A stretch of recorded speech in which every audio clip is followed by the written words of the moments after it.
Build quality relationships. Once again, that goes back to the way you connect with folks and how you befriend folks and so forth. Keep in mind that the more genuine the connection, the more apt you are to build a bigger following. Okay. I have a question on that. Okay. With LinkedIn. So I have somebody of a very high caliber on my LinkedIn. And then I got somebody else, maybe they want me to introduce them to this person up here. Mm-hmm. And I don't know this person very well. Okay. This other person. How do you say no when someone says, will you introduce me to so-and-so?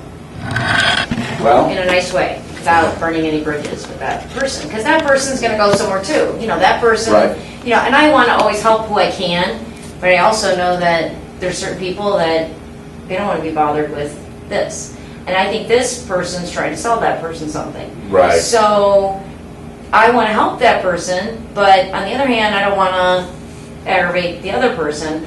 I went ahead and sent the connection, and that other person never responded. Now I feel like, oh crap, now I've hurt my reputation with this person because of this person asked me to do this. I was faced with the same situation in my former business life. I mean, if I didn't do it, then I'm going to piss off that person and be an unhelpful person. No, I just say I steer clear of introductions via the web.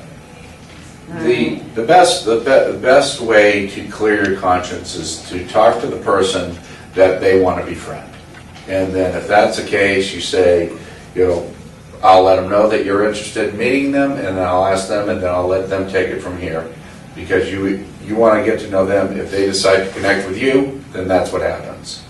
That's the best way to handle it, because therefore it takes you out of the loop, you've done your recommendation, and then you don't have to worry about it anymore. So you're saying you ask the person who they're trying to reach? Yes. Okay. Because that way you've done your part. The person that you're friends with over here that has to be connected with, say, I will ask them, and then they'll take it from there.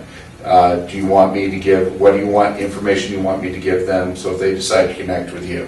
Mm-hmm. By doing that, you've taken yourself out of the loop of, you know, you've done your part. You've introduced indirectly this person to this person, and this person now gets to decide whether they want to follow through or not.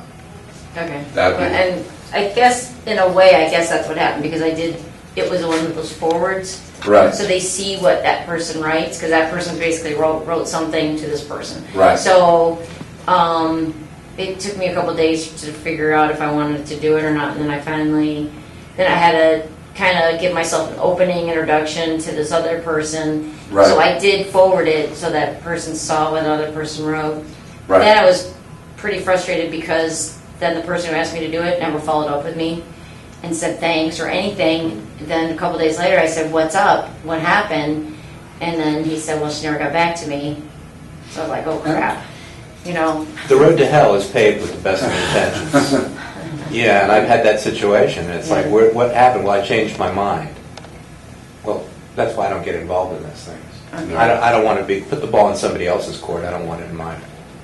There you go.